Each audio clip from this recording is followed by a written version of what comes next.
Hey everybody, welcome to Talking Ball. We're here. It's Colin and Jose, everybody. What's up, world, and what's up, Jose? How are you doing, my man? I'm all right. I'm all the better for the shock I had today when I saw Colin's face. Has anyone noticed? Has anyone else noticed Colin's face? I look like Col- a, I look like a child now, but that's okay. Do you know who you look like? Who you remind me of? Who? I'm scared. You remind me of a bloke that I see on the best game show on YouTube video.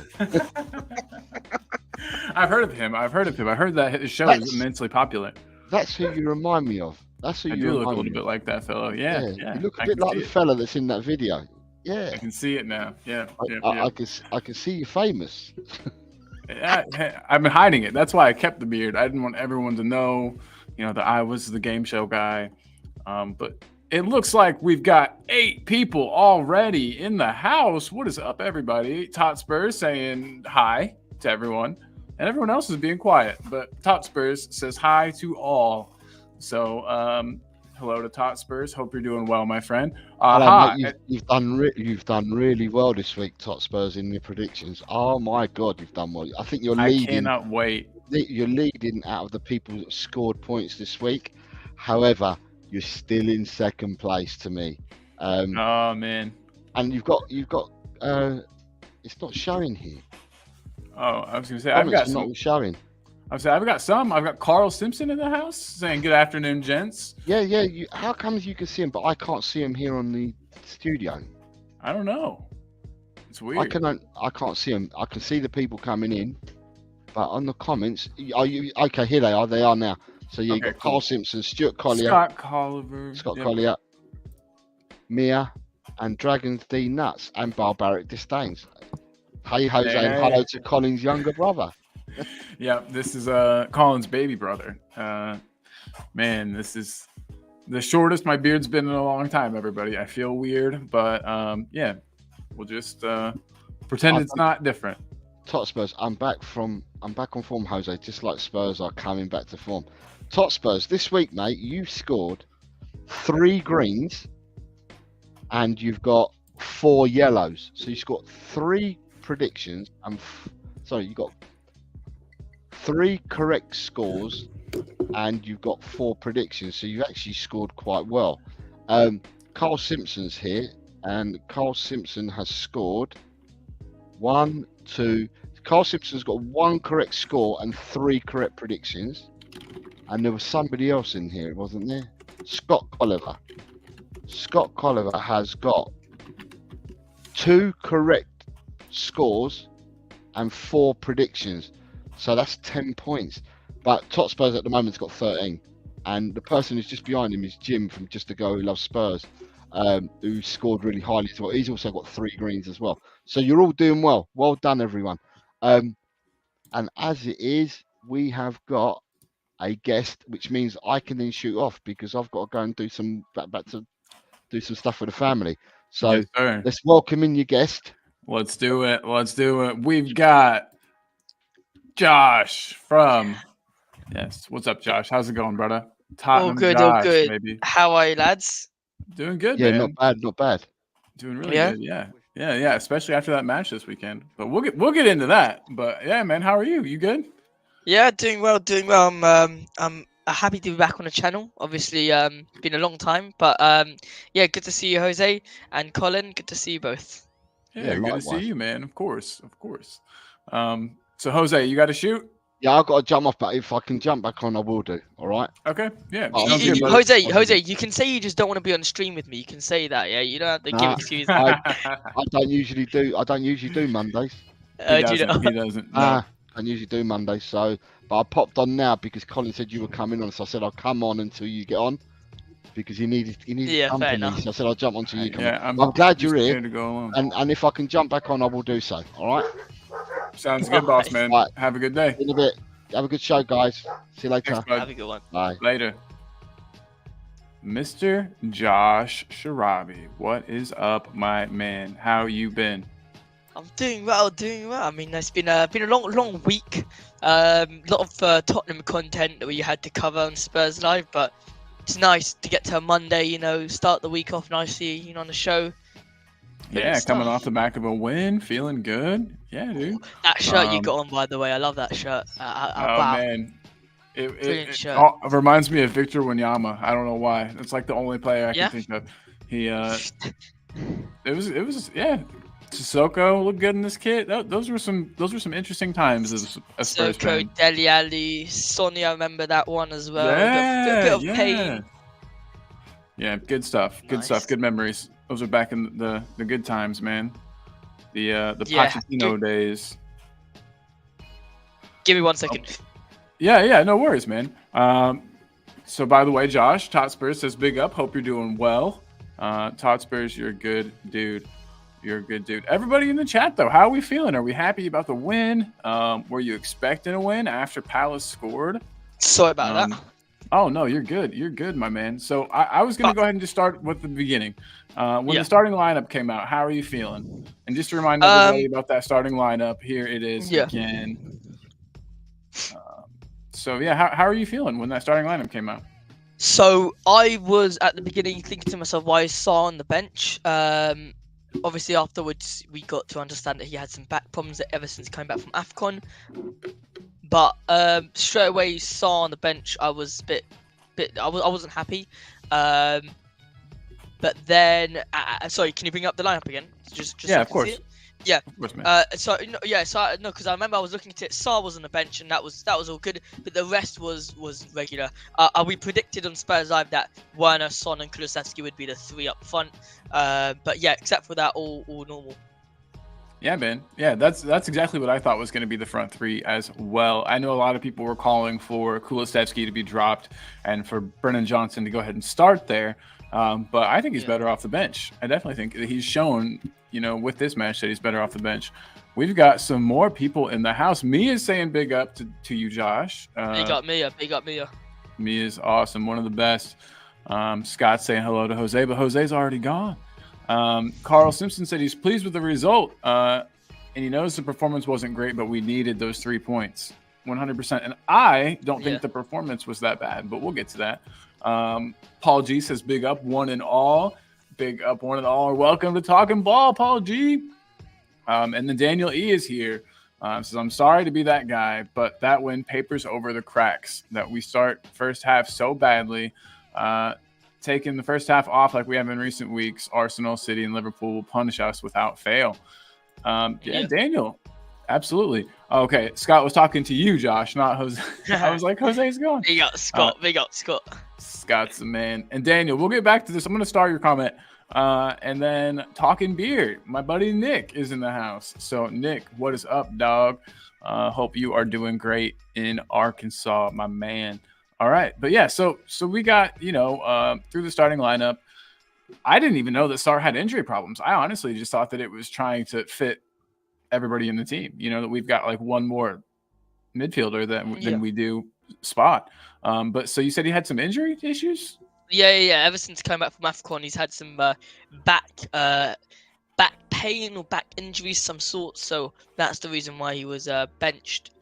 But interesting. Look, I mean, do you even think that Bissouma is the one who we need to replace?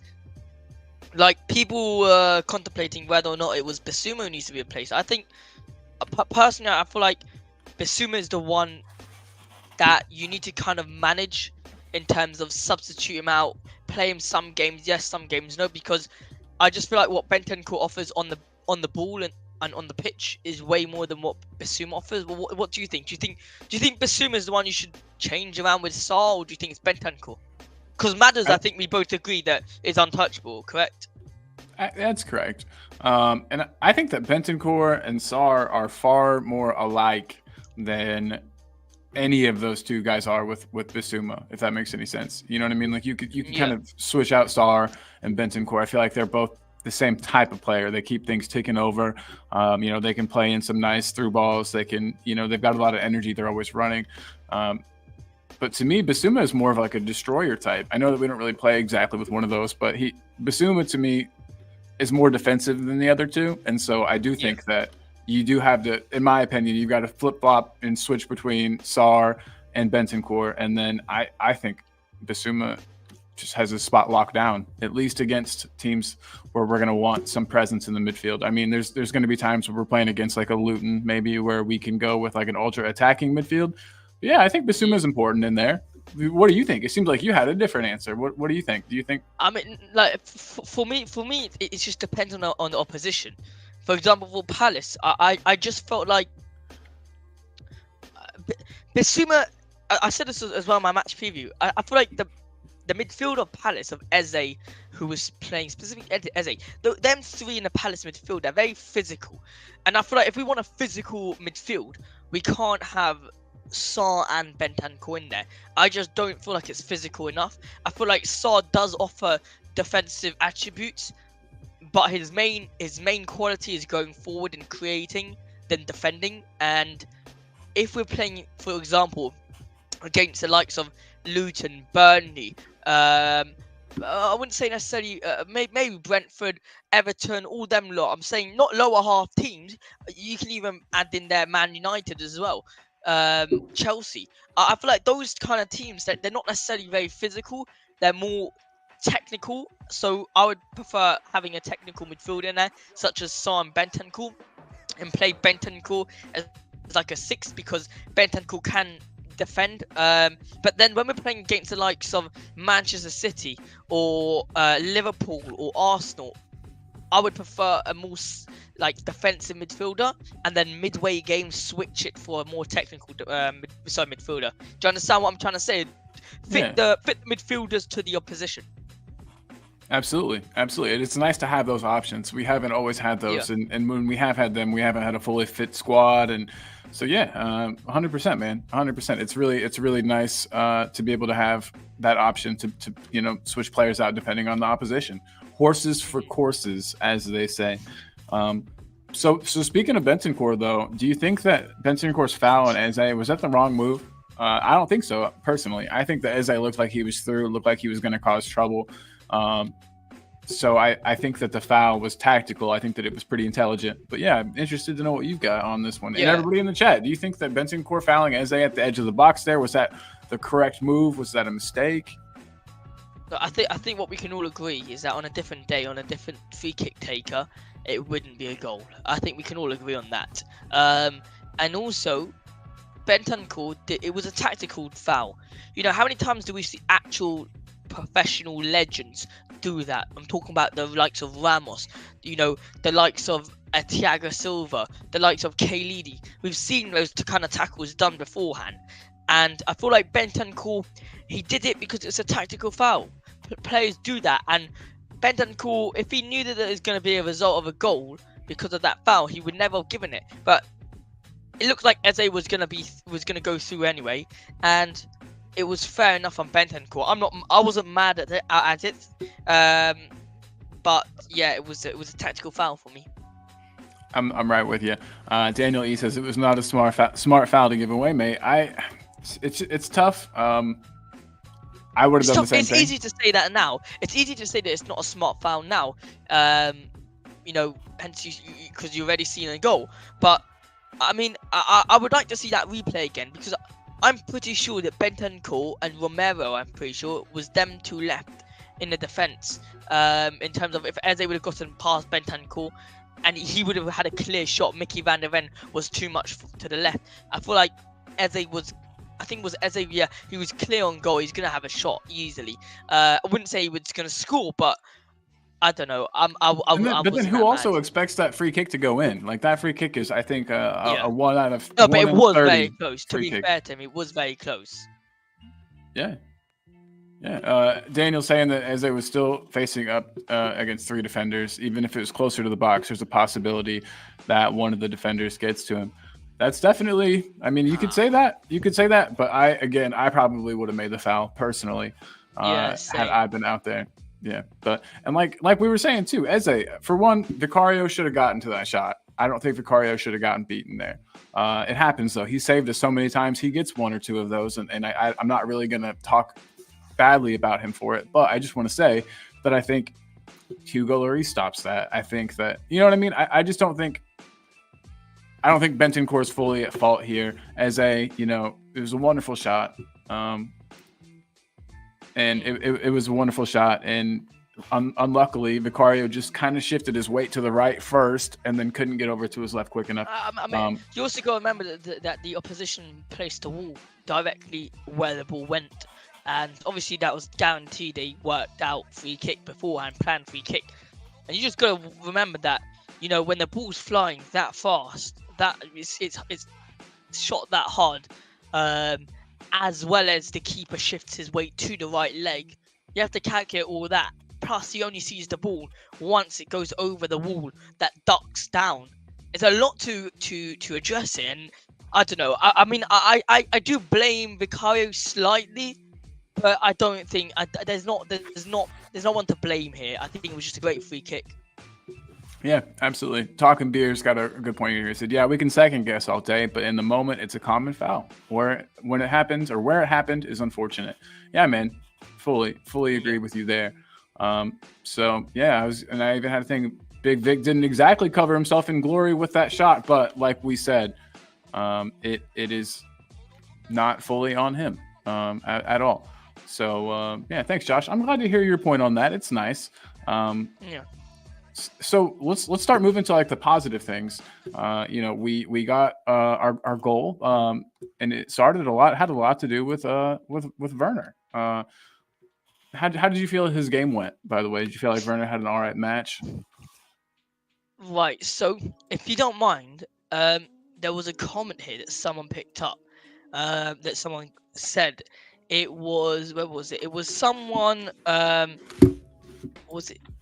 Basically, someone wrote that it was a good game, but it shouldn't cover the cracks of what the club has been and has had throughout the game. And I think Werner is a big one to point out, because he did not have a great game in my opinion. I think he missed out on a vital chance at the beginning of the game. And what people need to understand is that, what I'm sure we all know this, is that one goal for Tottenham just shifts that mentality to us, and it's all the time like this, that we get to a position where either we're 1-1 or we're 1-0 up, and we just do the same tactics all the time. And that's why I'm going to question Ange in a second. Obviously, I don't want him out. I do not want Ange out. I want Ange. Yeah. I love Ange. I think he's great. But I just want a bit of shift of tactical analysis, a shift of tactics here. But in terms of Werner, I think, to answer the question, what type of numbers does Werner need to put up for you to want to keep him permanently? I think we're talking about 17 mil to keep him permanently. Yeah. I would be happy with 10 goals and assists. You know, wherever. I mean, 10, 11, 10, between 10 to 12 goals and assists for me. I'll keep him. I'll tell you why. Because, you know, I think when we talk about Werner, he comes into the team, takes him 6 months to get used to the team. Remember, everyone remembers Poro's first 6 months in the club. Absolutely atrocious. It was terrible. But now look at him, he's striding, you know, like he's amazing. I think that's the same thing that's going to happen with Werner. He's going to struggle. But as long as he keeps on playing, keeping up those minutes, keeps on getting those balls, and does not try to overthink his chances, he just shoots, I think we'll be good. Well, what do you think? How many numbers do you think he needs to put up or to keep him? You're right about where I was. I want like probably at least 8 goal contributions between now and the end of the season. Yeah, that's a little on the low side, I guess, but I think he's a good player. You can see when he plays, you know, he's one of our only players that will actually dribble past a defender or attempt to. Even Johnson sometimes doesn't look like he wants to take on his defender.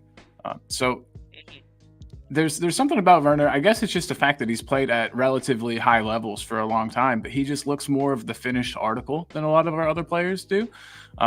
Much more than Johnson. I understand that he's got years. He's got a lot of age on Johnson.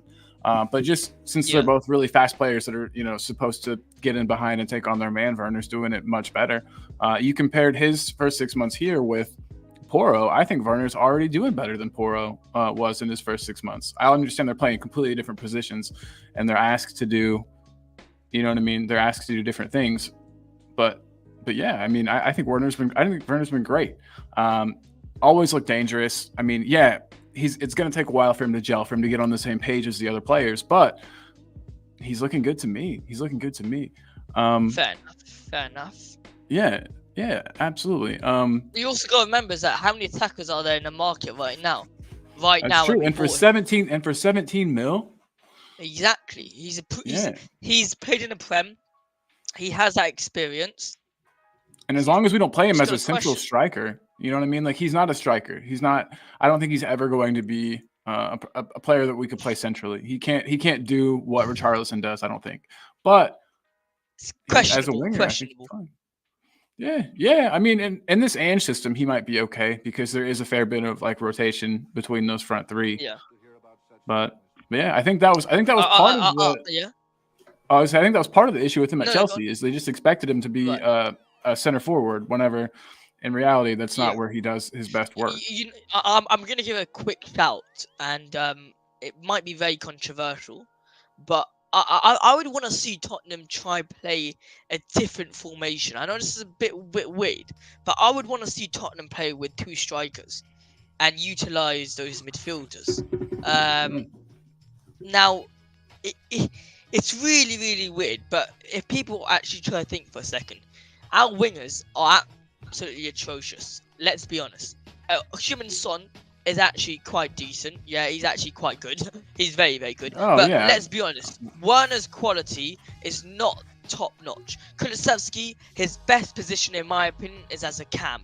Brennan Johnson is a good super sub. I think we should start off with 2 strikers and have a CDM, 2 central midfielders and a cam. Therefore, you utilize James Maddison, you can utilize Kulusevski, you can utilize Bentancur and Bissouma Sarr. You have the wing backs going up like wingers, yeah, and you have 2 strikers who are ready to pounce at the ball.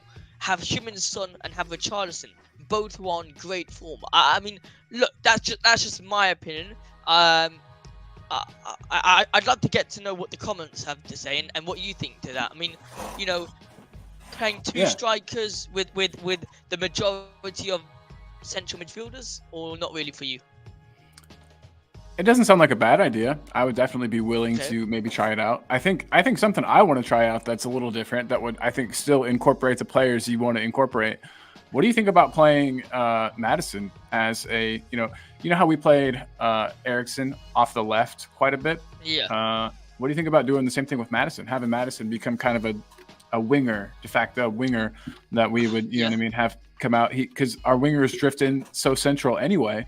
You know what I mean? He would still be there. He would still have his opportunity to get involved, to help dictate the play, have more shots on goal, perhaps, because his goal tally has been fairly low. I would have expected him to be scoring more goals.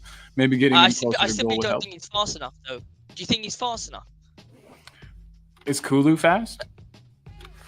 I think Kulu is the best hold up player in our team. That's the reason why I think he's the. By the way, sorry, I forgot what I wanted to say. Going back to that, we were talking about the wingers. Remember, I asked you about who your striker would want to be. I think the only reason why Kulu is ahead of Johnson for me personally is just simply because of his hold up play. I don't think technically he's not. In terms of speed, he's not fast. In terms of being able to put in a half decent cross with his right foot, terrible at that. Putting in a left-footed cross, he does that all the time. The defenders can predict it so easily. For me, the only reason why he gets into that team, into that right wing spot, is because his hold-up play is magnificent, and he sometimes has that edge, that courage to go forward and take a shot with his left hand, with his left foot. That's the only reason. And occasionally he'll even beat a defender. I don't even understand how he does it. He just like knocks it past him and then bullies his way through. It's incredible. Exactly. I'm putting Brennan Johnson as a super sub just because I think he's better. I think Brennan Johnson is a better super sub than Dejan Kulusevski starting. Do you understand what I'm saying? Like, I'd rather have a super sub ready to come on and have a bigger impact on the game than have Kulusevski, starting. Fully but agree. whatever. Yeah, No, Yeah. I'm right there with you, man. Start Kulu, bring Brennan Johnson on while other people are tired legs. Bring him on the 60th, 70th minute, and let him have a run at people. Do you know how I would be shitting my pants if I had to go up against a completely fit, rested Brennan Johnson while I've been playing for 70 minutes? No, thank you. Yeah. Scott Colliver. First of all, Ellie is here from Just a Girl Who Loves Spurs. Big up to Yep. Queen Ellie. Yes, glad to have you here. She says our wingers are producing goal contributions, however bad they look on the eye. Yeah, she's 100% right. Brennan Johnson's he's got what, 4, I think, goal contributions already this season, and it's getting close to being that with Werner as well. I'll pull up the numbers in just a second, but yeah, they are contributing even though it doesn't look pretty. And at the end of the day, that's what matters. Results matter. How many people praised United for winning ugly all the time under Sir Alex Ferguson? It's the 3 points on the board that really matter. Scott Colliver, though, big up Scott. Yeah, exactly. But Scott's saying changing formation is not going to happen, so discussing it is a bit pointless. This whole show. It's not pointless to discuss it. I'm sorry, Scott. It's not pointless to discuss it. That's the reason why we're here, mate. I mean, look, sorry, Colin. I just feel like no. when you got fans like this saying there's no point in discussing it, I just feel like have you not felt that these past matches we've been so boring? For me, I feel like we've been so boring these past 5-6 matches. Ever since the beginning of the year, 2024, we've been so boring, and we've not done anything with the ball. People are saying we've got 78% possession, we've got 80% possession, we've got this, we got that, we got 24 pass accuracy. I don't care. We're not doing anything with the ball. And changing formation, who knows? Maybe it is a trick. Maybe, who knows? I'm not saying we should, and I'm not saying we will. I'm saying it's an option out there, just like it's an option for Manchester City to change formation to allow John Stones to be that central defensive midfielder. It allows them to change their formation mid-game. I feel like it could be an option for us to mid-game change our play style, and that's the problem with Ange. Ange doesn't do that mid-game, and it's really annoys me because he thinks that Ange thinks that we just continue with one way and it will work, but sometimes it will, sometimes it won't. Sorry, but yeah. No, you're good. You were all good. I was just gonna say that. Yeah, I'm on the same page as you, man. We're just talking shit here. You know what I mean? We're just talking. We're just fans talking about the match. We know that nothing we say is going to change anything that happens on the pitch. So I am not too worried about discussing formation changes. I think that's totally fine to discuss. Barbaric Disdain is in here, and his comment goes back to the Werner thing, but he says, sorry, I have to disagree. It shows how conditioned our fan base are to mediocrity with thinking Werner is good even as a backup. Barbaric Disdain, I don't know if I agree with you either, man, but that is okay. We are all allowed to have different opinions. Can you give us this is not like I'm having a conversation. Do you have a different attacking option in mind that's 17 mil or around 20 mil that we can get in the summer? Or we could have gotten 6 months ago, around 20 mil that has an impact that Werner has. Just a random question. Yeah, that is a good question. He has had an impact. You can't really deny it. I mean, you can't at all. Ellie's saying that Madison does drop deep just off the wing, but we lose so much of his build-up play, his 1-2s. As a cam, he's brilliant. He definitely is. He's something special. But I was just wondering, just trying to kind of fit in some more players, maybe get Kulu in that cam position. Just a thought I had. There's some love going on in the chat. You gotta love in the chat. And Talking Beer says, what would it matter? Would it matter if the fan base is okay with mediocrity? Good question. Who cares? Scott Colliver says, we have been bad because individual players are not playing their best. We need to be more creative, but that can happen in Ange's formation. Yeah, I mean, that is true. That is true. All the players clearly aren't up to speed, Josh. You know what I mean? Like there's clearly. But why is that? Why is all the players not up to speed? Son's back formation cup. What's his name? Romero and Mickey Van der Ven are back. Madison's back from injury. Everyone's back. Why is it that we're playing so bad? It just doesn't make sense. They've been training all week. They prepared 2 weeks for this game for Crystal Palace. We beat them 3-1, not complaining. But the team performance versus Palace, it wasn't flattering. If we only played well for 15-20 minutes of that game, and that was to finish off the game, to kill the game. Yeah. No, I'm with you, man. I'm with you. Want to get through some more of these comments. Everybody. Ellie says that the ball that Kulu played for SAR's goal was sublime. So yes, for his hold-up play, he starts over BJ. As although he can be frustrating, he produces 100%. And Brennan Johnson produces off the bench. I mean, it all works out for me. Yeah. So SAR's goal versus Brighton. I got you, Ellie. I got you. But yeah. So let's get through here. Daniel E says, Colin knows for a fact I'm definitely not Werner's biggest fan. And even I said he gives me the numbers I would take for him, even if only for squad depth. Yeah, exactly. I mean, he's shown in Germany that he can play at a very high level. He's a good player. Yeah, it didn't work out at one Chelsea team under one of their dumb managers. You know what I mean? It's just like, I feel like judging him off of that is not fair. And I think that's what everybody's doing instead of what he's actually producing on the pitch. Here's what I knew Scott would come in with, but he says, we do not have to limit ourselves to under 20 million for a winger. It needs to be a high quality, not just value for money. Yeah, we just needed. So Scott, we needed somebody at the time. He was available. He's come in, he's producing, and he's not expensive. I think. So do you think that we already have wingers on the team that are better than he is, Scott? Like, or I don't know. I just don't know why keeping him as a backup would be a bad idea. But you know, it's all good. It's all good. It really wouldn't be a bad idea. Yeah, exactly. Ellie says, barbaric for now we are stuck with Werner, but you must admit he's been quite decent since he came. Not mediocre. I disagree.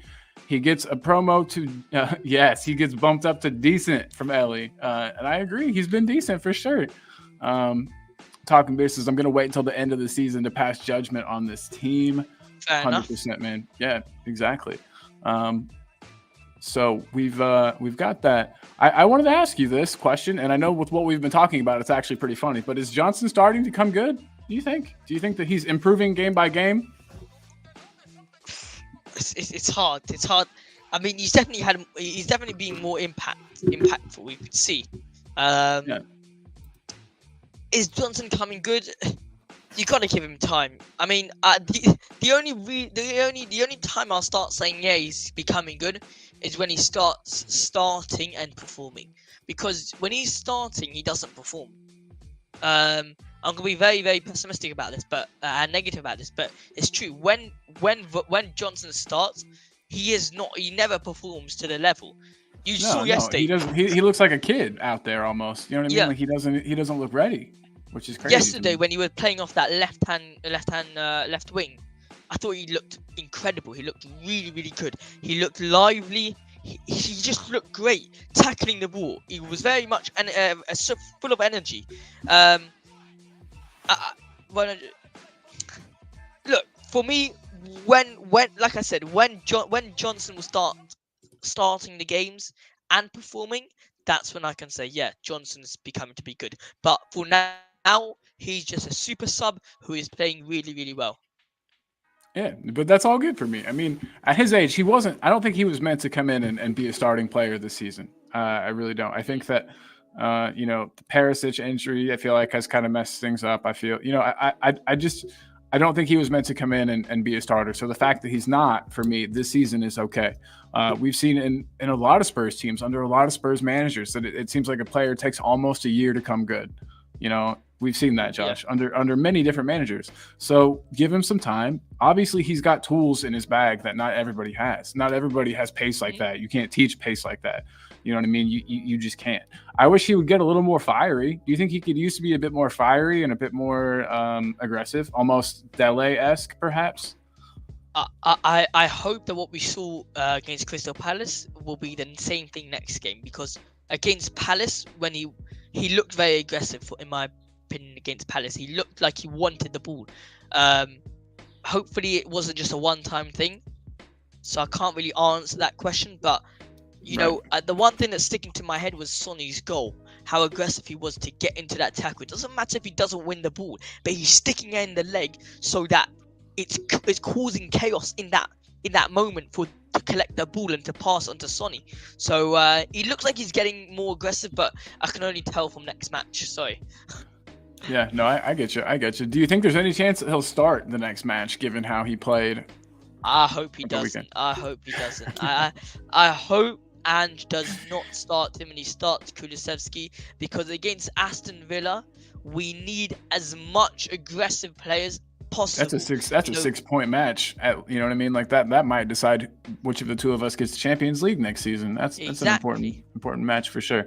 So yeah, I'd start Kulu as well, and Kulu's earned it. You know what I mean? Like I think at least, I know he hasn't been exactly setting the world on fire, setting the world alight, but yeah, I think he deserves it. Real quick though, some more comments. Scott Colliver said, "I'm not ruling out keeping Werner, but saying that he is cheap so he should stay is the wrong way of thinking. We need higher quality wingers than Werner or others in the squad." We're saying that he's effective and he's had an impact, and to have an impact whilst only costing 17 mil is brilliant. You know, for the amount of money that Daniel Levy has spent over the years in order to get more effective players, and Ndombele in particular. You know, well, I mean, 40 or 50 for Brennan Johnson. I mean, let's compare Werner to Brennan Johnson. You know what I mean? Like, look at the price difference between those two guys. Also, one more thing is that, let's say we get rid of Werner in the summer, it will take a long time. Well, it will take us, let's say, another 4 weeks, a month and a half to find another, or let's say a month to find another left winger, and then it'll take him around 6 months to adapt to the team, and then let's say he has an injury or two, could have an injury or two. I'm saying it will take him minimum 6-7 months until he's properly into that Tottenham team. And plus you're paying, let's say, 50 mil for him. But why spend 50 mil plus 6 months when you have a player who just needs confidence, and he'll be really, really good for us. He's effective, he's fast, he's good at hold up play, and only 17 mil. For me, it's a no-brainer. Same. I'm in the same camp. And if you look at the man play, he looks good. Obviously, that one-on-one chance, he flubbed that. But we say, oh, he should have taken it more like Sonny. Sonny would have buried that. Yeah, Sonny would have buried that, because Sonny's a top 5 winger in the world. You know what I mean? Like, there's a huge difference between Sonny and Werner. Huge difference. So you can't just say, Sonny would have done that. Werner needs to do that. We can't, you know what I mean? Not every player that you have in your team is going to be top 5 in their position. It's just unfortunate, but a fact. We've got Talking Beer saying, I feel like the entire team lacks confidence. When they play with confidence and are brave, they look totally different. Unfortunately, it's been taking the 45 fucking minutes to gather themselves. Yeah. What is that, do you think? The first half, like that first half kind of like slowness and sluggishness that we come out with? Always been like that. We've always been like that. No? I mean, yeah, Mourinho, it's weird.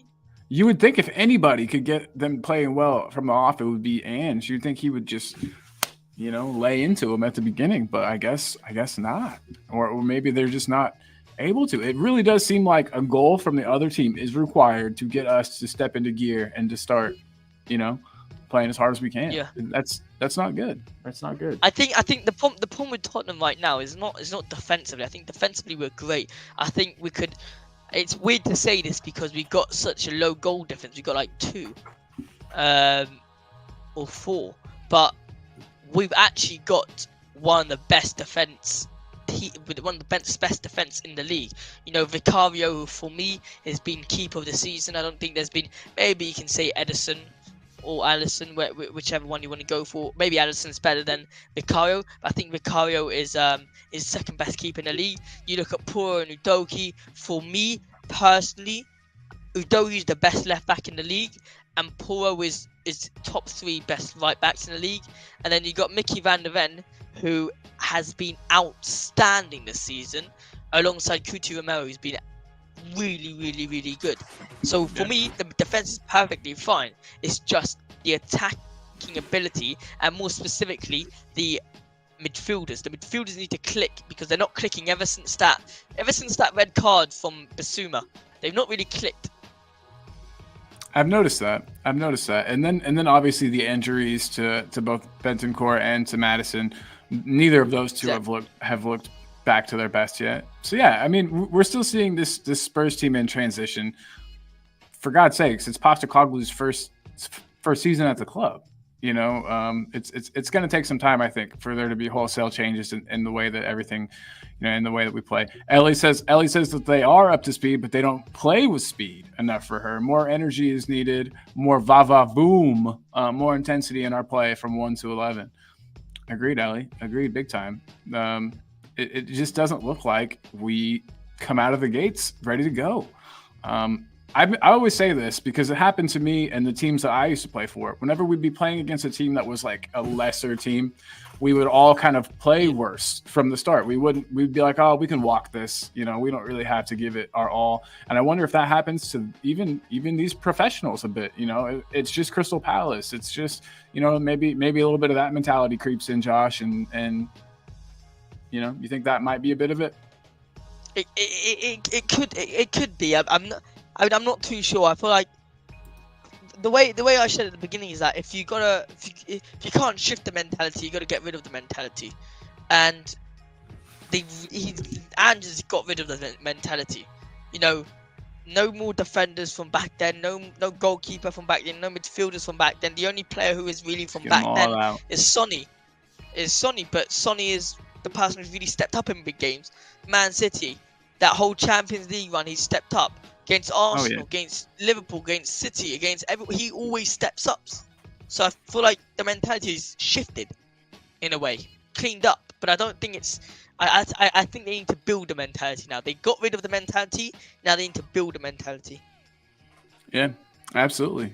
Good point there. Very good points there. And hopefully we do continue to build it. I'm sure we will. I'm sure that, I mean, we keep bringing in winning players, hungry players. This Dragic signing was great. I think that that's definitely going to be huge for us the next season. I don't think we'll see much of him this season. And speaking of Dragic, Daniel E had a question here. He said, question, I've heard some Spurs fans seriously ask this. Should Romero get himself sent off to take out Matty Cash? Look at the bigger picture.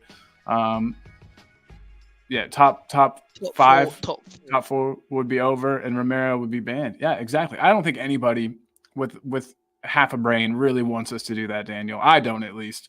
I don't think that. I don't want that to happen at all.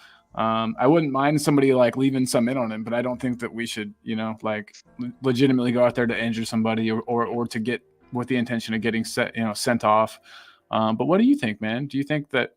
I think that's just people being silly and being upset about, Matty Cash and the way that he, injured Bentancur. Where is the game at us? The game is at Tottenham. No, it's at Villa. I think it's going to be a really tough game, and I think Romero knows he can't get sent off. I think the only one who will take him out will be Bentancur. But I doubt anything will happen. I really doubt anything will happen. I think they're going to be professional, go there, do the job, and hopefully come away with 3 points. Yeah. I agree 100%. This game is so important. We know how it is. I was wondering if Matty Cash is even going to play. I don't even know if he'll start. Because of all of the drama and all of that. I think that Tuchel might want to. That's their coach, right? No, who do they have? Who coaches them? Unai Emery. I knew it was one of those former shithead coaches. Okay, but Emery will understand how important this all is. You know what I mean to his team. I don't think he'll put Matty Cash out there. I truly don't. Everybody in the comments, do you think Matty Cash is going to start the game next weekend? Just a question I've got for everybody. Will Matty Cash start next weekend? Leo is in the house saying, yo, my homies. What is up, Leo from Mile High Hotspur? Yes. Give me one of these little knuckles. Ellie saying Johnson needs more fitness and needs to work on his physique to get stronger to last the 90 minutes, as he is a bit on the lean side. 20 to 30 minutes for now is good until he's there. Ellie, I fully agree with you. She also said that he did so well versus Anderson, who's a big, aggressive defender. And not only did he beat him, he was aggressive and played a great ball to Werner. So well done. May he continue doing that off the bench. Absolutely. The pass was perfect, had just enough on it. It was lovely. I mean, it was absolutely lovely. Daniel E says it. Oh, my God, yeah. unbelievable. And the timing of the run from Werner, Sonny pulling a defender out of the way, it was great. It was amazing. But Daniel's saying if Romero seriously does actually do that, drop him straight away and put Dragic in, 100%, man. He's one of the vice captains now. I think that he understands that he can't be doing that type of thing. So I think we're good. By the way, Killian Kenny said, hi, call. Where's Jose? And then he said, big up to you, Josh. Yeah, Jose is off doing family things, Mr. Kenny. But he is in the background. He's in the background. In fact, he's in the background doing stuff like this. Wait, not this one. He asked if we were being stingy with the likes. And I'm thinking he might be onto something, guys. We are a bit stingy on the likes. If you're here, go ahead and hit that like up. Smash it up. We would really appreciate it. So we talked a bit about the match. Let me see if I had... Okay, real quick. Who was your man of the match versus Palace? I think Mickey Van de Ven. No question. Damn. But like he's been unbelievable throughout the whole match. He was really defending so well. I mean, I don't think anyone else is anywhere close to beating Mickey Van de Ven in terms of that man of the match award. I think he's just been our best defender all year, guaranteed. I mean, I love Romero to bits, but I feel like Mickey Van de Ven has been our best defender of the year, guaranteed. Right, who was yours? It's tough. Part of me wants to say Werner. I've been such a staunch Werner defender since he came. And so since he had a nice match, since he played a good match, I want to say I want to say Werner. I mean, he got us going back again. I totally understand why he scored, so that's fair enough. Yeah, and I mean, and that kind of jump started us and got us, you know what I mean, kind of going the way we needed to go, moving in the right direction. Got everybody's heads on straight. I think that goal was huge.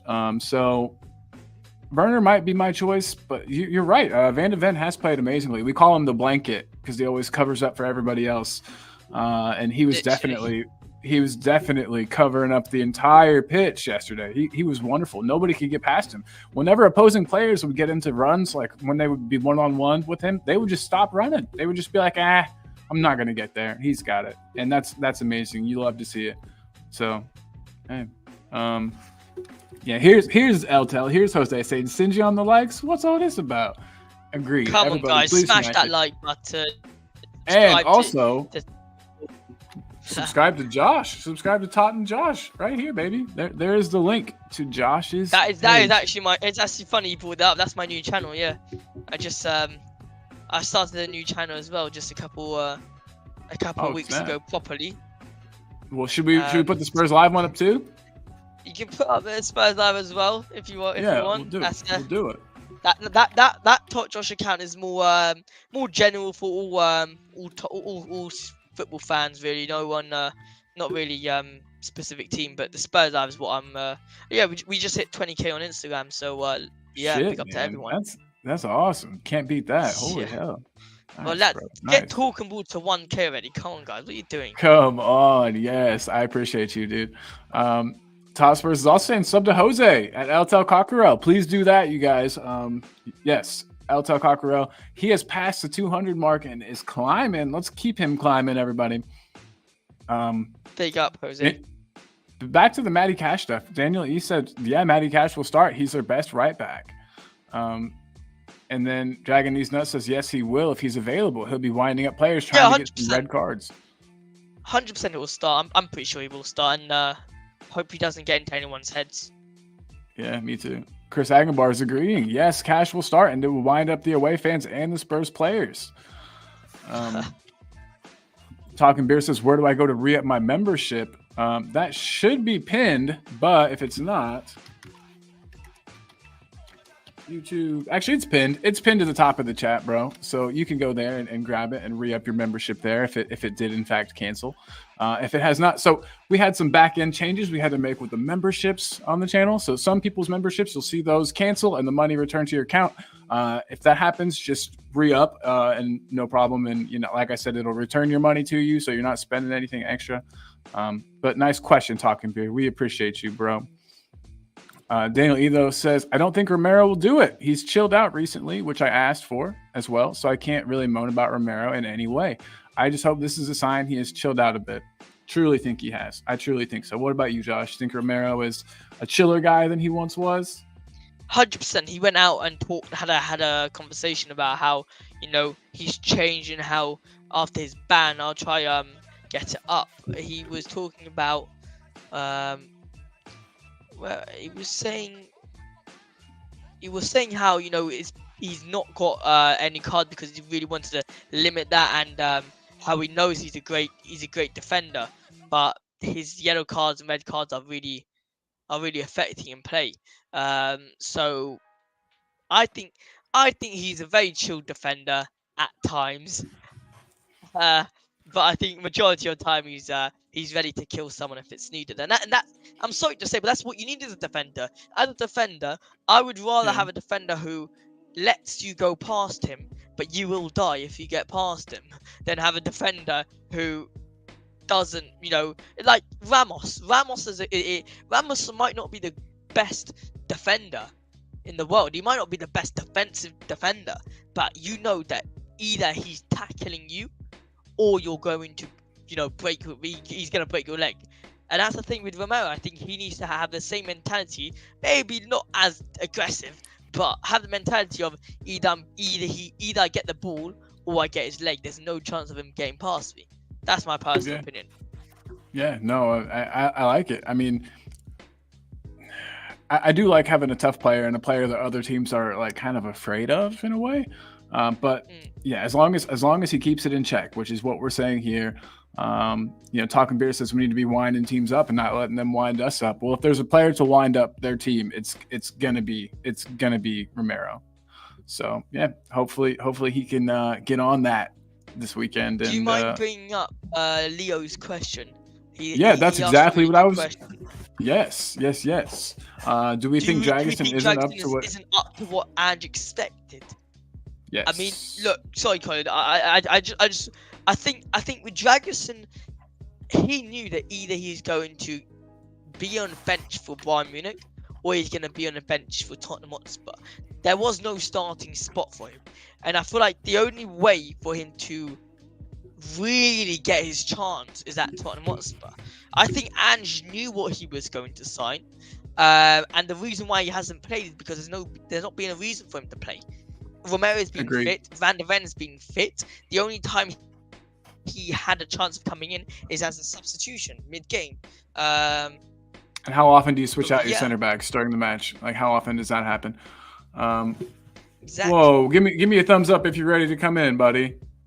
Yeah, we've got another guest with us, Josh. Look who it is. He's back. People have been asking about you, Jose. Hey. Have they?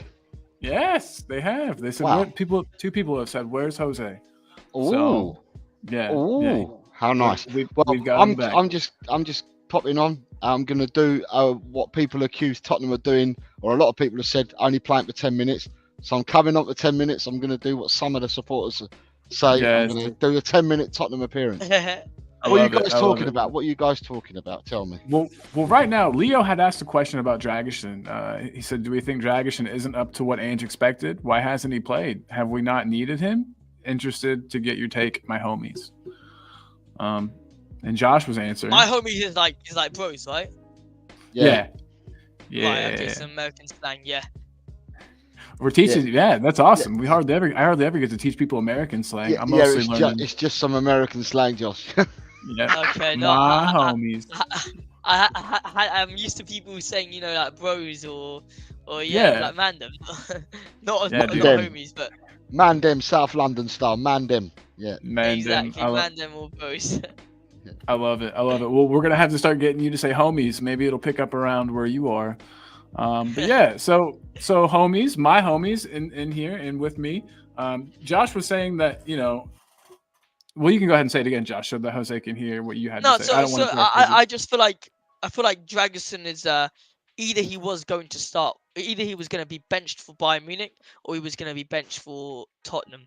There was no starting for him. He wasn't going to start in any of the clubs, and he took the risk of joining Tottenham to have more game time. I think Ange did expect. Ange has what he expected from Dragusin, and the reason why we haven't seen him play is because and Mickey Van der Ven's been starting. Romero's been starting. There's not been any really needed for Jackson to start, but he's been in a couple of times. So I feel like we need him because once Van der Ven will get injured, when he gets injured, when Romero gets injured, or even when Bissouma gets injured or someone like that, we can place Jackson in. So yeah, but Jose, what do you think? Do you think Jackson is what Andrew expected, or do you think do you even think he's even suited for Tottenham? And why he hasn't gotten his play minutes? Andrew will always say that he sees football in his own eyes, and he does. So with him and look, Ange wanted him, so let's not let's not get it twisted. Ange wanted Dragusin at Tottenham, right? Now, like anything, what you really do want when you bring your players in, it's never in the winter window. You want to do it in the summer window, because in the summer window it gives you that chance to have that pre-season bedding in period, learn things. At the moment, we're just we're learning as we go along. We haven't had a prolonged teaching, if you like you get in pre-season. Although these 2 weeks, I have said, these 2 weeks are the most important 2 weeks we've had this season, because we've had 2 weeks with the players, and I call it a mini pre-season because we had 2 weeks with the players. They weren't going off on international duty, and we've had 2 weeks to get them up to speed in fitness-wise in the training. So give them grueling training for 2 weeks. Tactics, patterns of play, and stuff like that. I just think that at the moment, you've bought Dragusin. Dragusin's 21 years old, right? People forget that. Right. People are thinking you've bought a season pro here. He's 21 years old. Dragusin played in a back three at the team that he was last at. So Bologna, he played in a back three. We play a back two. Now, it's either he has to learn to play the system and to play in the back two, learn patterns of formations, learn people's styles and that. Van der Ven and Romero have had 7 months of it. Dragusin's been with us for, 2 months? So therefore, I just think he's been with us 2 months. We're only at the beginning of March, so he could have only been with us 2 months. So I think, he's learning everything that we want to do as a team and that, and he will get his opportunity. He will get his chance, and he will get his chance in a sense. For me, he'll get a chance to fight for a first team place and not for a place on the bench. That's why he's been bought, and he will get his opportunity once he's learnt all the patterns of play and everything like that. He will get his opportunity, and then we'll have a brilliant headache, or Postecoglou will have a brilliant headache, because he's going to have 3. If he plays a 2 at the back, centre halves, he's going to have 3 to choose from, and what a headache to have. And if all accounts are true that we're after another centre back in the summer, you're going to have 4 people fighting for 2 places. That's what we want, don't we? Absolutely. That's what we've all been saying. We've been calling out for it. We want competition. It just so happens that we could have done with Dragusin, Josh, if we bought him in the summer window. Because losing Van der Ven to injury, Romero to injury, suspensions and that, we could have done with a Dragusin rather than have to go to Emerson and Davis. Even though they plug gaps, and I'm not going to knock them because they've done well, they plug gaps. Yeah. But if you're looking for the next level of player, then had we had Dragusin in from the summer, we would have been looking at things totally differently. Can I just say real quick how lucky we are that the hamstring injury that Van der Ven suffered hasn't reared its ugly head again? Jose and I were both very worried at the time that was going to become a recurring thing, and I guess it still could. But the fact that he's remained healthy from then till now, I think is a really good sign. Van der Ven, stay healthy, my guy. Keep your hamstring safe. But yeah, there's some good points being made in the chat. Can I just ask you, because I've only just joined, have you spoken about Matty Cash? We have a little bit. Okay, so there was I saw all these comments coming in. I've just been reading the comments about Matty Cash. Let me tell you now. I want to hear what you think. Let me tell you now, right? If it ain't Romero, one of the Hispanics, if one of the Hispanics is in the starting lineup, each one of them will have a turn at Cash. It won't just be one. Think? Yeah, I reckon Porro starts, Porro has a go at him. I reckon Romero starts, Romero will have a nibble. I'm not saying that they'll go out for the whole game, but they'll have a nibble. Yeah. Bentancur will have a nibble himself. I would have Oh thought. yeah, he wants one back. If anybody deserves one, I it's him. reckon Bissouma will have a nibble. I reckon Udogie will have a nibble. I'm not sure if Van der Ven will, but I think all them lot will. And as for the forwards, if he's playing right back, whoever's playing on our left wing has got to really give him one nibble. One nibble, Yeah. just the once. So I reckon that there'll be a few they won't do it like outright, outright. How many red cards will be given in this game? Let's be honest. I think there's going to be at least one red card. If there's a red card, I'm almost certain. Okay, if there's a red card, it will go to Villa and it won't go to Tottenham. Damn. I hope you're right. I hope you're right. Oh, I hope you're right. That would be lovely. I can just You know taste what? the tears. You know what? already. It's really early in the week, lads. It really is early in the week. But I ain't fretting over playing Villa next week. I ain't fretting at all. Boom. I actually think the game's tailor made for us, to be honest. In what way? Oh, Villa at home, and Villa will play like a home team. That's true. So they'll have to come out. I get what you're saying there. Yeah. Villa will come at us, and that teams that come at us and play open, expansive football will get the better of, and far earlier than what we do when people play low blocks against us. That's my belief. Good point. I, We just have I'm to be not- clinical on those chances. I'm not fretting about Villa. I'm not fretting about Man City, Liverpool, Arsenal, all the teams we still got to play at the top. I'm not fretting about them because they won't come in and play with low blocks. That is true. Those So- are we seem so- to have the most trouble. So what we got Man City to play at home. Man City ain't coming to Tottenham playing low block football. No, We no got way. we got the Gooners coming to us. The Gooners ain't going to come in and play a low block against us. They can't. They And can't. if they did, they'd come unstuck because Martinelli and Saka are not the type of players to play low block. So, Yeah. so for some of the teams that we've got to play, I ain't fretting at all. I'm not. At the end of the day, you've got to play everyone twice. You've got to play 38 times in the league. Yeah, we all agreed. That's what happens in a league Yeah. season.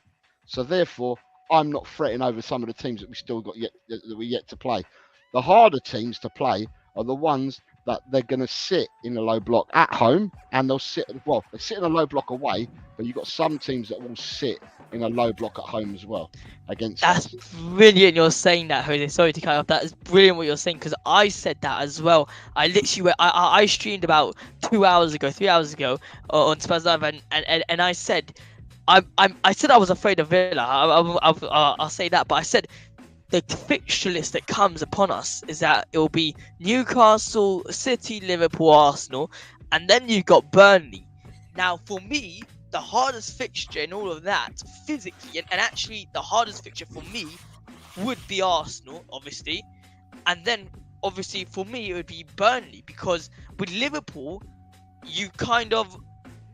So, with Liverpool, it's Liverpool and Burnley for me, not necessarily Arsenal. Liverpool, obviously, because they are quite a tough team, and Arsenal, it's a London derby. It's a North London derby. Anyone can win it. City, we usually beat City.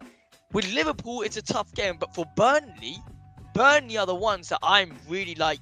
They're such a low block team. They don't come out at all, and Maddison's not on his A game. Let's be honest. In my opinion, Maddison's not been on his A game since returning from injury. And they're such a low block team. Now we're gonna have to break that. We're gonna have to break that team, and it's gonna be so hard if any of our players aren't on their A game, in my opinion. Mhm. This is when that's May, not till May 11th though, right? So we should definitely have we should be getting some people back. We should have Manor Solomon back, which I feel like would be good against a team like that. I'm a slight thing. I think Manor Solomon will have a better impact than Timo Werner on his team if he would have started, if he would have played. They play. Manor Solomon. I think they offer similar things. You know what I mean? I just feel like Manor Solomon is a type of player that would beat his 1v1, unlike Werner, who will most of the time pass back. I feel like also Manor Solomon would never gone past the keeper and tried going past the keeper.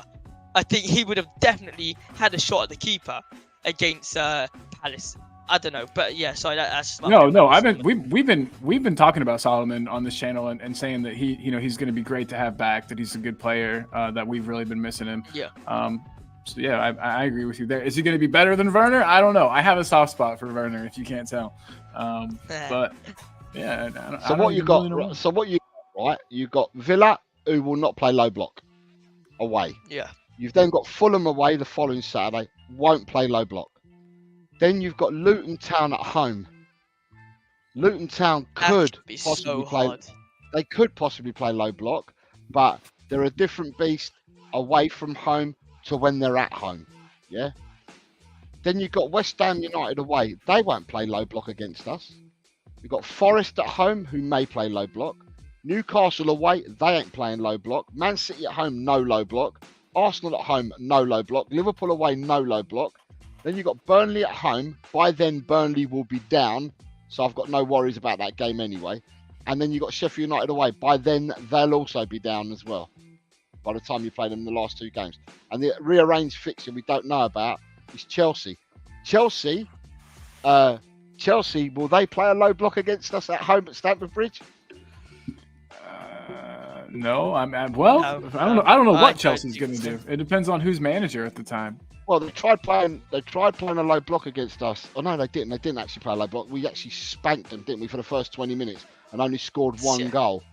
And then obviously we had the sending offs and we had the injuries and we lost Maddison and we lost Van der Ven and Romero got sent off and that's the game that we ended up losing 4-1. But listen, I have got no worries at all. Unlike other people, I was really happy with Werner on Saturday. Still, I'm happy with Werner. I think Werner is the only player that we've got in the team, not only Saturday, but he's the only player that we've got that seems to want to go past the player if given the chance. So yeah, I'm not. Yeah, I ain't bothered at all. But yeah, for me, asking about West Ham. For me, I'm looking forward to our running. I really am, and I'm not worried at all. We've got to play. Whatever happens, we have to play 12 games. Doesn't matter who they are. We still got to play the 12 games. And at the end of the day, let's play the 12 games and let's see where we are after them 12 games. The one thing I can say is that we should be in Europe after the 12 games. Now, whether people like that or not, I don't know, because some people are saying we could do without Europe again. But we'll have to wait and see. Anyway, I've got to shoot. So, Josh, peace, brother. And Colin, enjoy, guys. Enjoy the show. Smash the likes for Talk and Ball. Come on, everybody. Smash those likes up. Hey, Jose, have a great rest of your day, buddy. All right, mate. Take care, and people. Jose, congrats on 200, mate. Oh, thank you. Thank you very much. And No Colin, worries. I'll see you tomorrow. Is the member show tomorrow at 4? Correct. Yes, sir. I'll see you for the member show at 4 o'clock. All right. Take care, mates. Bye-bye. See you, buddy. And then there were two again. So real quick, we play a game here called Keeper West Ham, and I had one ready, and I wondered if you were down to play real quick. Let's get with it. Let's go. Let's do it. All right, here we go.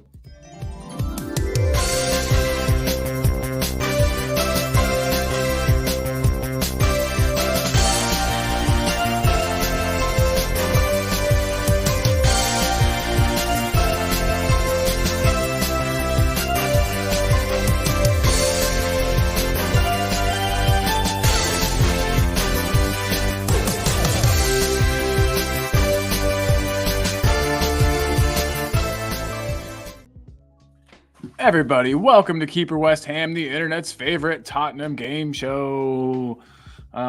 Today, we've got 3 players to choose from, so it'll be keep one, bench one, send one to West Ham. And without further ado, here are your choices, everyone. We've got Kulusevski, we've got Lucas, and we've got Aaron Lennon. All wingers. All spent some time down that right-hand side. So yeah, just they all Aaron Lennon and Lucas similar. Kulu, totally different type of player than those two. So yeah, just wondered where you'd go with this. Everybody in the chat, be sure to get yours in there. If you don't mind explaining your choices too, guys in the chat, that would be sick. But you don't have to. But you know who does have to? Wow. It's Josh. Yeah, man. It's not an easy. It's think not an easy one. No, I'll tell you what. For me, I think Lennon and Lucas Moura, they're similar, but I feel like Lennon was more.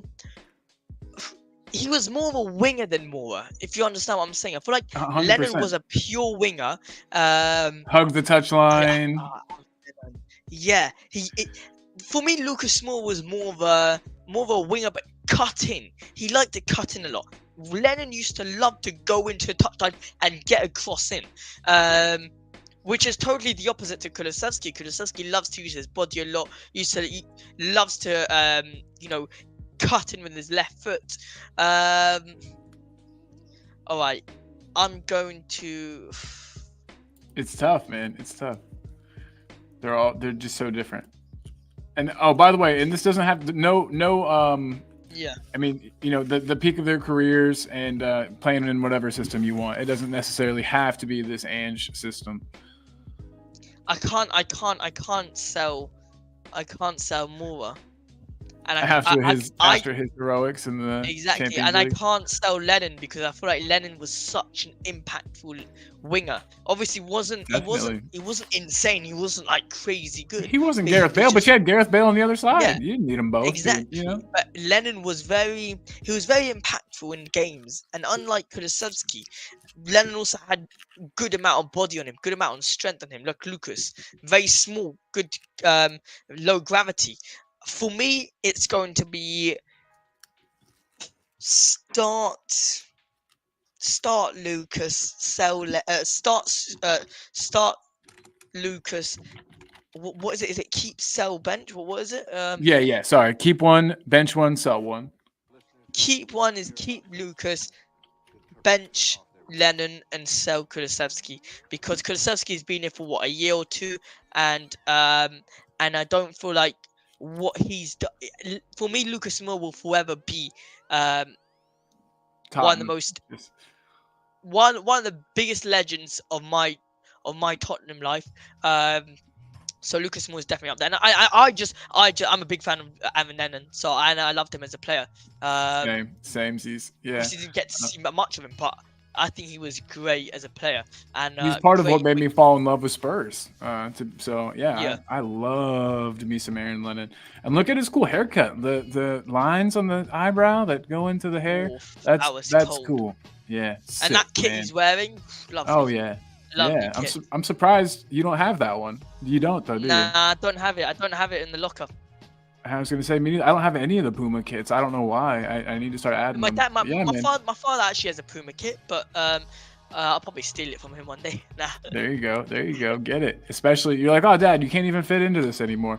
Oh my God, exactly. Sorry. So Ash was here, and Leo told me to say hi to her, and I didn't do it. So Ash P must have got the word, and she's saying hi, Leo. So that the keep bench sell. So let me get this straight. You're selling. You're selling. Sell Kulu, bench. I know it's hard. Aaron and keep Lucas. I'd see that. Like maybe like I'm gonna switch those two for mine, and I'm going to start Aaron Lennon, bench Lucas, and then Kulu can go to West Ham. I think that enough. Lucas might be better off the bench if I'm like chasing a goal, or if I'm, you know what I mean. If someone's gonna have to come off the bench, I think I'd want it to be Lucas because he attacked the goal more. I know Lennon oftentimes made things happen, but yeah, I just thought Lucas was more of a goal scorer, and off the bench that would be what I would. I think maybe in a year it will be different with Kulusevski. I think maybe I will get to a point where I'll say, okay, Kulusevski may be much more of an impactful winger, better on the ball than Aaron. But I think Lennon's just so far, but until now, he's better than Kulusevski for me. Yeah, for sure. Sanchez Bethnal Green says, keep Lennon, bench Kulu. Lucas, I'm sorry. Feel guilty because I actually liked Lucas. Yeah, sorry, Lucas. Sanchez is sending you away. Ellie says, keep Lennon, bench Kulu, sell Moura, but that was painful. Nah. Tot Spurs agrees. Daniel E says keep Lennon, bench Mora, and sell Kulu. Lennon is Lennon, man, and Lucas for the Ajax hat trick. Plus, I'm getting sick Yeah. of Kulu. Yeah, man, Daniel, I get it. Mark Cook says keep Lennon, really direct. Bench Mora just for the Ajax win and Kulu to West Ham. El Tel Cockerell, Jose's in it. He says keep Mora, Ajax icon, bench Kulu, and sell Azza to the nearest shisha bar. That's hilarious. I wouldn't sell Aaron Lennon though. I wouldn't do it. Oh yeah, Talking Beer says he's with Ellie in the system. He can't keep Lucas based on nostalgia. Hey man, I get it. Everybody's entitled to their own opinion. Daniel says literally our first win over Chelsea in years was because of Lennon. I remember it because it was the first time we beat Chelsea in the league in my lifetime. Dude, that's awesome. And yeah, I love all the memories you've got. Daniel E's got a great memory on him. He's got so many cool things. Jishnu is in the house. What's up, Jishnu? Says on his day, Lucas Moura is just generational. And Ash saying keep Lennon, bench Kulu, and sell Moura. And then she says, I hate this game. Yeah, it's tough. Leo from Mile High says keep Lennon, bench Moura, Kulu. Bye, Felicia. Yeah, I get it, man. I get it. Bye, Felicia, indeed. But guys, my guest has got to go. Josh, you got to bounce, my man. Gotta go. Mentioned. Yeah, but hey, real quick, plug your channels, dude, and yeah. Cheers, mate. Yeah, dude. Well, you can find me on Spurs Live on YouTube, Instagram. We're now very much, like I said, been on YouTube for a while now. We're going strong now. We're trying to upload every single day. So yeah, we go live quite a fair bit. We work with Talk and we were trying to get Colin on. He's a busy man. But yeah, we're gonna get him on sometime. And yeah, we work with sometimes with We Are Tottenham TV, with all them lot, with Henry, with all them. So yeah, so make sure you guys drop a subscribe to Spurs Live on YouTube. Very much appreciate it. And yeah, if you can also drop a follow on Instagram, that would be amazing. We just hit 20k. We're right now we're just on 20.3, I think. 20.3k now. So nice. It's great stuff. And if you want the latest news regarding Tottenham Hotspur, subscribe to Spurs Live, and obviously subscribe to Talk and Ball. They're great as well. Unbelievable channel. You're the man. I appreciate you, brother. Well, thank you for being here, everybody. Everybody's just nothing but nice things to say to you, my guy. But yeah, Josh, thanks for being on. You're obviously always invited. Yes, so mate. if the time ever works out for you, you got some free time around this time of the day, let me know, man. Love to have you back on. 100%. You guys have a lovely day. You beautiful ladies and gentlemen. Leo, have a good day, mate. I'll see you. All right, have a good one, lads. Bye. See you, homie. Have a good one. Yeah, trying to teach him the American slang. He had to ask what homies meant, but we let him know. We let him know what homies means. Pranvat is in the house saying, hey, guys, I'm sorry for being late. Oh, Pranvat, you're all good, man. I feel bad, though, because I'm going to have to go here in just a couple minutes myself to get ready for work, which is lame. Daniel E. is also saying, though, that Lennon scored match winners against Arsenal, Chelsea, and West Ham. All for us, our three biggest London rivals. That's sick. No, that's sick, dude. Aaron Lennon, like I always say, is a big part of why I support Tottenham Hotspur. I know I've told the story many times. It's not that exciting, but we got some new TV channels. We got a new cable package when I was younger. And yeah, this was Harry Redknapp days. Caught a match of and just saw Lennon and Bale just bombing down the wings. And Peter Crouch, I just fell in love. But Aaron Lennon was a big part of that. So yeah, it's. I never said what I would do for this, so I guess I'll tell everybody. Oh yeah, I did. Okay, so I'm keeping Lucas. I'm benching Aaron Lennon and Kulu to West Ham. I don't know why I'm feeling speed today. That answer could change on any given day. So yeah. Spurs Live, Josh himself saying big up to everyone. Thanks, bro. Again, it was awesome having you on, bro. You were always invited. Pranvat says, oh man, yeah, you will definitely have to get you on the next one, dude. I want you on the show, Pranvat. I want to talk to you. I want to meet you. So we definitely need to do that. We got a member show tomorrow at 4 p.m. the same time the show started today. So whatever time it is now for you, Pranvat, subtract an hour and a half, and that is when we have our members show tomorrow. So let me get this off of here. Everybody, we have got a Talking Ball members call-in show tomorrow. So that's going to be at 4 p.m. UK time, 10 a.m. for me here in the States. If you are a member and you would like to be on the show tomorrow, please make sure you grab that membership. The link is pinned. We've kind of changed up the fees on them a little bit, but just grab the cheapest one. It doesn't matter; it'll get you in. And we would love to have y'all join us tomorrow for the member show. Again, that is that 2010 for Leo. Yes, dude, beautiful football indeed. Nice, man. Guys, tomorrow. 4 p.m. Please don't forget to be there. I'll put something in the community section, maybe a little short reminding everyone, and the thumbnail will go up as soon as this show ends. Tomorrow, member show this time. And I want to say thanks to my guest, Josh, for being on. Everyone, make sure you go and subscribe at Spurs Live. And I want to talk about my other guest, Jose. El Tal Cockerell. His channel is growing, and it's growing by the day. We need to keep it growing, guys. So if you haven't already, please make sure that you are subscribed to El Tal Cockerell, which I just put right here. So guys, please head over, subscribe to El Tal Cockerell, subscribe to Tottenham Josh over at Top Josh or Spurs Live, whichever one you would like to subscribe to. He's working on a new channel, he says, but everyone, make sure you subscribe to Josh Spurs Live.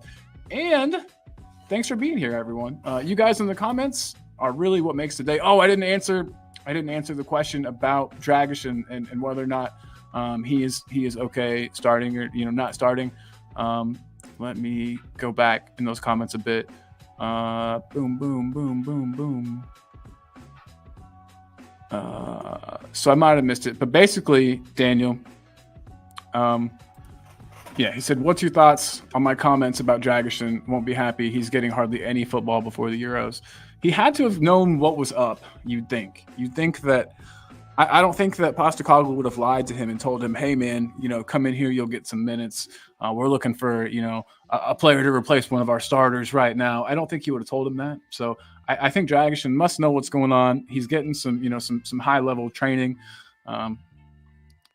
He does need some first-team football. I would want first-team football before the Euros, but I don't know. He had to have known what was up. I don't think he came here not knowing what was going on. I don't think he would have left Genoa if he wasn't confident in himself, what he could do, what he would do in the future. It is a tough one. It is weird. I hadn't really thought about it in the sense of like him having the Euros to play, not being particularly match fit, having a lot of game time. It's exactly. He is sitting behind two phenomenal CBs at the moment. Talking Beer says he's right, and he hopes that Dragish is not okay to sit on the bench. Completely agree, man. Completely agree. He's got to be fuming and working hard in practice and training. Working hard in training, making sure that he gets up to a level where he can start, where he maybe can get himself in ahead of VDV perhaps. So that's my point of view. It's not great. I don't think that he's like going to get so pissed off that he's going to ask to leave. He just needs to earn his spot, Next season, I think he'll really get to shine, and I think we'll see a ton more of him next season, of course. Sanchez, Bethnal Green. Oh, whoa, Ryan G's in the house. Big up, Colin. Big up, Ryan. I'm actually about to log off, so I'm really sorry about that. But thank you for popping in. Hit the like button if you would like. And then Sanchez, Bethnal Green says, laters, call, man. Be safe and have a lovely day. You as well. Everybody here, have a lovely day. Today's your day. Go out there, get it.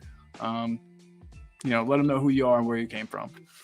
Love you, everybody. Come on, you Spurs. In Big Ange, we trust. And guys, if you notice something's happened with your membership, just rejoin. It'll actually refund your money for the previous membership. So thanks, everyone. Have a lovely day, and play us out with the James Madison song. You're welcome.